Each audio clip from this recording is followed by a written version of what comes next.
sou José Luiz, professor da Faculdade São Francisco de Assis.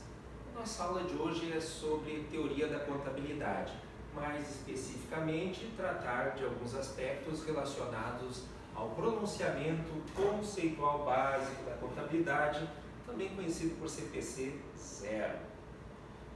Iniciando então pelas características qualitativas da informação contábil financeira útil.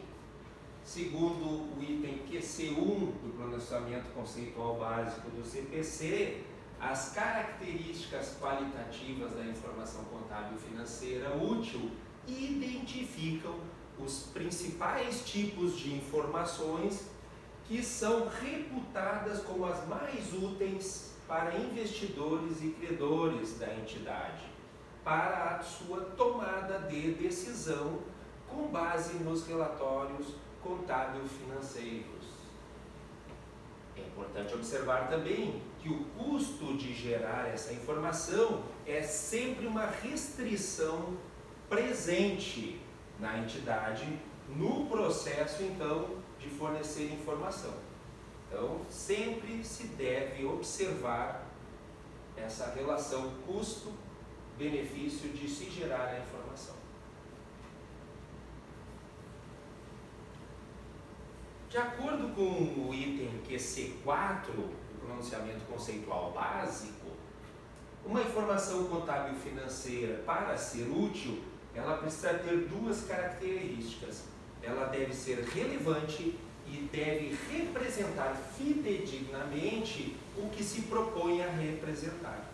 Então, as características qualitativas fundamentais são a relevância e a representação fidedigna. Então, a informação ela precisa ser concomitantemente relevante e, além disso, representar fidedignamente o fenômeno que ela pretende retratar, para dessa forma a informação ser útil. Além disso, a utilidade dessa informação pode ser melhorada, são as características qualitativas de melhoria, se ela for comparável, verificável, tempestiva e compreensível. Essas características de melhoria podem, por exemplo, auxiliar a entidade em escolher uma alternativa que seja relevante e representada fidedignamente, de igual maneira, né? Verificar qual entre essas duas alternativas deve ser usada para retratar o fenômeno, né? Então temos duas alternativas equivalentes, né, em termos de relevância e de representação fidedigna, e eu tenho que escolher entre elas. E essas características de melhoria podem me auxiliar nesse processo então de escolha. Vamos ver item a item agora, iniciando então pela relevância. A relevância, de acordo com o item Q6 do pronunciamento conceitual básico, é aquela capaz de fazer diferença nas decisões tomadas pelos usuários da contabilidade, né?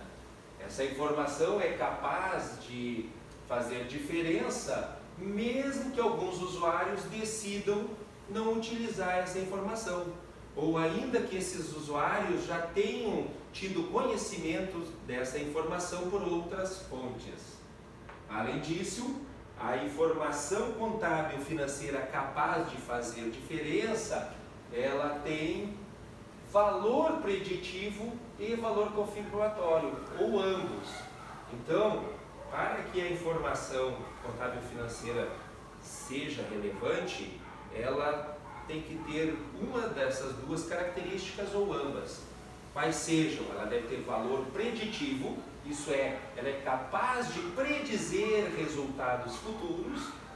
Ela pode ter valor confirmatório, isso é, a informação se retroalimentar, servir como feedback para confirmar ou alterar as avaliações prévias.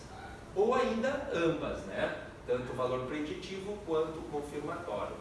Então, é importante lembrar que relevância, então, ela deve ter esses dois atributos, né? Ou ambos. Ela deve ter valor preditivo, confirmatório ou ambos. Um outro aspecto interessante de se observar diz respeito à materialidade. A materialidade, ela diz respeito à omissão ou divulgação distorcida de informações. Então, sempre que houver uma omissão ou uma divulgação distorcida da informação e esta fizer com que a decisão seja influenciada por aqueles usuários que utilizam então o relatório contábil financeiro, nós dizemos então que essa informação é material. Materialidade, na realidade, então é um aspecto da relevância específico da entidade. E é baseado então ou na natureza ou na magnitude ou em ambos dos itens relacionados à informação de uma entidade em particular. Então, justamente pelo fato de ser específico de uma entidade, é que a gente não pode especificar um limite quantitativo uniforme para a materialidade. E, da mesma forma, não podemos pré-determinar, então, o que seria julgado material para uma situação particular. Porque, para cada empresa, pode-se ter diferentes conceitos de materialidade e de magnitude de valores. Né? Em relação à representação fidedigna, ela está disposta lá no item QC12 do pronunciamento conceitual básico. E esse item QC12 do pronunciamento conceitual básico nos diz que os relatórios contábil-financeiros, eles retratam ou representam um fenômeno econômico em palavras e números. Para ser útil, a informação contábil-financeira não só tem que representar um fenômeno relevante, mas também representar esse fenômeno com fidedignidade. Para que a representação seja perfeitamente fidedigna, a realidade retratada ela tem que ter 3 atributos. A informação precisa ser completa, ela precisa ser neutra e livre de erro.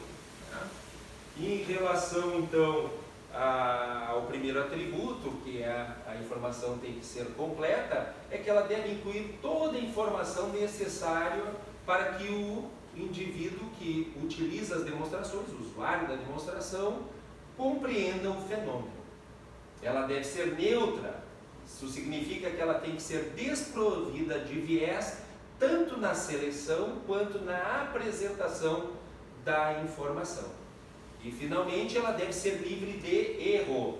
Não existem erros nem omissões no fenômeno retratado. É claro que a perfeição é rara, se de fato possa ser alcançada, né? Mas o objetivo então é maximizar esses 3 atributos na extensão do que seja possível. O próximo item importante de ser estudado são os elementos das demonstrações contábeis. As demonstrações contábeis, nós sabemos, de acordo com o item 4.2 do pronunciamento conceitual básico, elas retratam os efeitos patrimoniais e financeiros das transações e outros eventos por meio do grupamento dos mesmos, né, em classes amplas, de acordo com as características econômicas desses itens. Né. Essas classes amplas são denominadas de elementos das demonstrações contábeis. Os elementos das demonstrações contábeis, eles estão diretamente relacionados à mensuração da posição patrimonial e financeira. Então, os elementos referentes ao balanço patrimonial são o ativo, o passivo e o patrimônio líquido. Por outro lado, os elementos diretamente relacionados à mensuração do desempenho da entidade, tendo resultado, são as receitas e as despesas. Vamos ver cada um deles. Iniciando por ativo.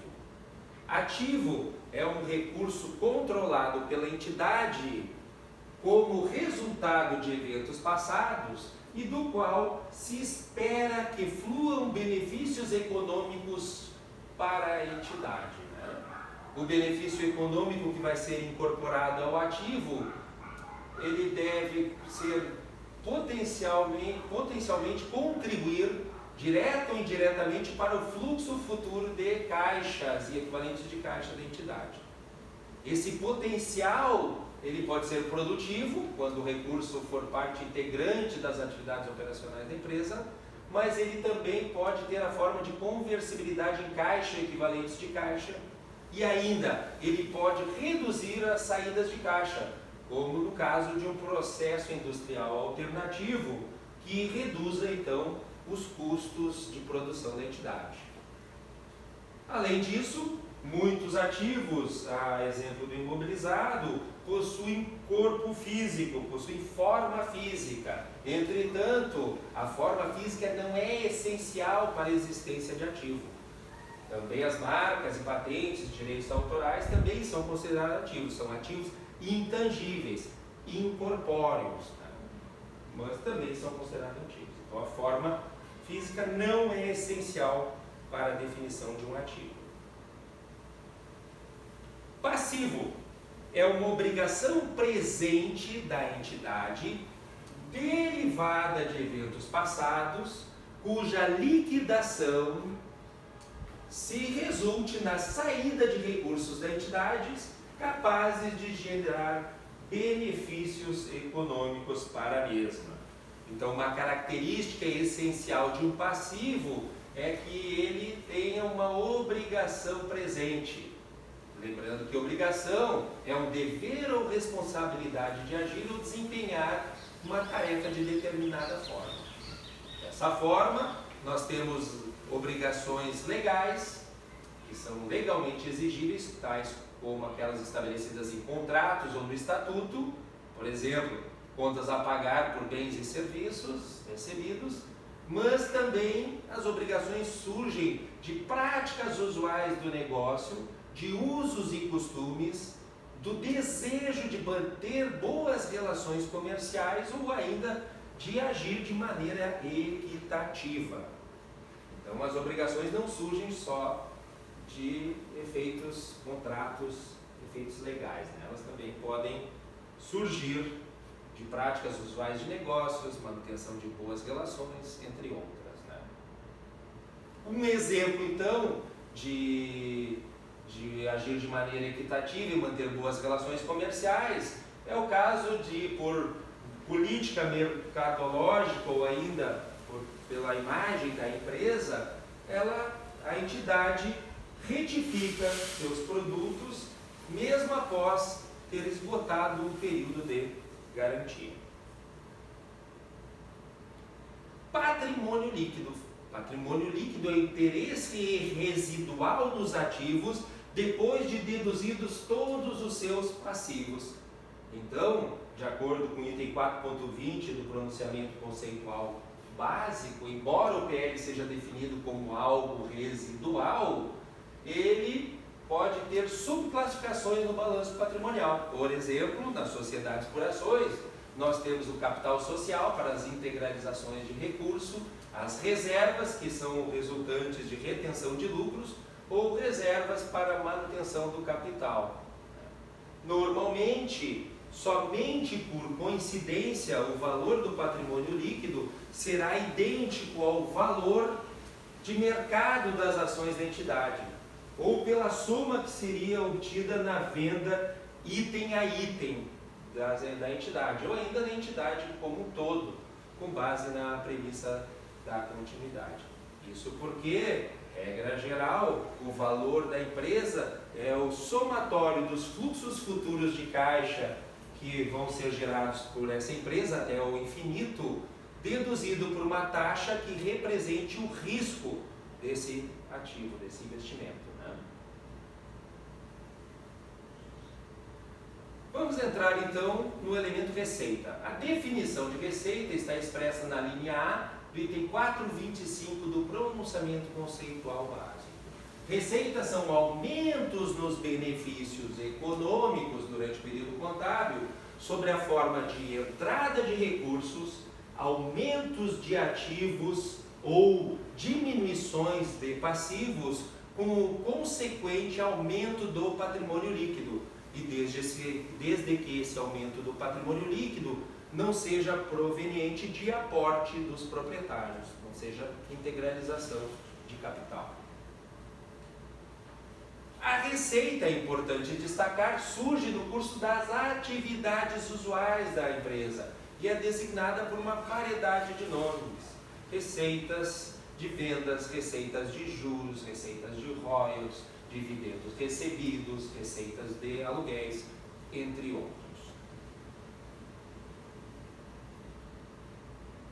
Já os ganhos são definidos no item 4.30 do pronunciamento conceitual básico, que nos diz que ganhos representam outros itens que se enquadram no conceito ou na definição de receita e podem ou não surgir no curso das atividades usuais da entidade. Ou seja, eles são incidentais, mas da mesma forma que a receita, eles representam aumentos nos benefícios econômicos da entidade. O item 4.31 do referido pronunciamento nos diz que são incluídos como ganhos, por exemplo, aqueles que resultam da venda de ativos não circulantes por um valor superior ao contábil, ou seja, com lucro. Além disso, a definição de receita também inclui gastos não realizados, a exemplo daqueles que resultam da atualização de títulos negociáveis e aqueles também que resultam de aumentos no valor de ativos de longo prazo. No que diz respeito ao reconhecimento da receita, o item 4.47 do pronunciamento conceitual básico nos diz que a receita é reconhecida na demonstração do resultado quando resulta em um aumento que possa ser mensurado com confiabilidade. Então, o reconhecimento da receita somente se dá quando esse aumento do ativo, o consequente aumento do patrimônio líquido, possa ser mensurado com confiabilidade. O aumento, então, nos benefícios econômicos futuros. Muito bem. Isso significa que, de fato, o reconhecimento da receita ocorre simultaneamente com o aumento do ativo ou com a diminuição do passivo. Mas isso não significa dizer que todo aumento de ativo ou redução de passivo corresponde a uma receita. É claro, nós podemos ter um aumento de um ativo, a compra de uma mercadoria a prazo, a contrapartida em fornecedores, não é em receita. Então, nem todo aumento de ativo ou redução de passivo implica em ser uma receita. É necessário que ainda esse aumento de ativo ou redução de passivo impacte positivamente no PL, aumente o patrimônio líquido e que não seja proveniente de aporte de capital dos acionistas. Além disso, de acordo com o CPC 47, a receita inclui ingressos brutos nos benefícios econômicos recebidos e a receber pela entidade, quando originário das suas próprias atividades. A receita, segundo o mesmo pronunciamento, deve ser mensurada a valor justo da contraprestação recebida ou a receber. Além disso, o referido CPC nos informa que a contraprestação é feita na forma de caixa ou equivalente de caixa, e o valor da receita é o valor em caixa ou equivalente de caixa recebido ou a receber. Finalmente, quando o ingresso de caixa ou equivalente de caixa vier a ser diferido, segundo o CPC 47, nós devemos registrar a valor justo, isso é, por meio do seu desconto a valor presente de todos esses futuros recebimentos aí que estão previstos para o ativo. E para se trazer a valor justo, nós utilizaremos o CPC 12, que trata do assunto. Já a definição de receita consta da linha B do mesmo item 4.25 do pronunciamento conceitual básico, como decréscimos nos benefícios econômicos durante o período contábil, né, sob a forma de saída de recursos ou redução de ativos ou incrementos de passivo com a diminuição ou decréscimo do patrimônio líquido. E naturalmente que não seja proveniente da distribuição aos proprietários, ou seja, referentes à distribuição de lucros ou de dividendos aos acionistas ou sócios da empresa. De acordo com o pronunciamento conceitual básico, item 4.33, as despesas, da mesma forma que a receita, surgem no curso das atividades usuais da entidade e podem ter designações como custo das vendas, despesa com salários, depreciações. Geralmente toma a forma de desembolso ou reduções de ativo como caixa equivalente caixa, estoques e imobilizado. As perdas, de acordo com o item 4.34 do pronunciamento conceitual básico da contabilidade, representam outros itens que também se enquadram na definição de despesa, mas que podem ou não surgir no curso das atividades usuais da empresa, representando então decréscimo nos benefícios econômicos da mesma forma que as despesas. Perdas, segundo o item 4.35 do pronunciamento conceitual básico, inclui sinistros com incêndio e inundações, assim como aqueles que decorrem de vendas de ativo não circulante com prejuízo, ou seja, vendas de ativo não circulante por um valor inferior ao seu valor contábil.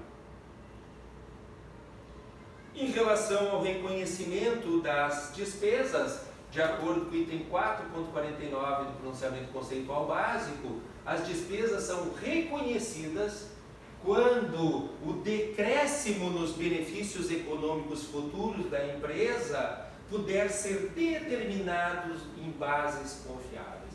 Então, tanto a receita quanto a despesa é reconhecida quando o aumento, no caso das receitas, e o decréscimo, no caso das despesas, puderem ser determinados em bases confiáveis. Esse é o momento, então, do reconhecimento da receita e despesa. Além disso, é importante observar que o reconhecimento da despesa ocorre simultaneamente com o reconhecimento do aumento do passivo ou diminuição do ativo. Por exemplo, a provisão para obrigações trabalhistas, que geram a despesa, né? E o aumento do passivo trabalhista no não circulante, ou a depreciação de equipamento, que reduz o imobilizado em contrapartida da despesa. Né? Há que se comentar ainda a confrontação das despesas e receitas, que é tratada no item 4.50 do pronunciamento conceitual básico, que nos diz que as despesas são reconhecidas na demonstração do resultado com base na associação direta entre elas e os itens correspondentes a receitas. Esse processo é usualmente conhecido como confrontação de receitas e despesas, ou regime de competência. E essa confrontação entre despesas e receitas envolve o reconhecimento simultâneo ou combinado das receitas e despesas que resultem diretamente das mesmas transações ou eventos. Por exemplo, os vários componentes de despesas que integram o custo das mercadorias vendidas devem ser reconhecidos na mesma data em que a receita de vendas for reconhecida.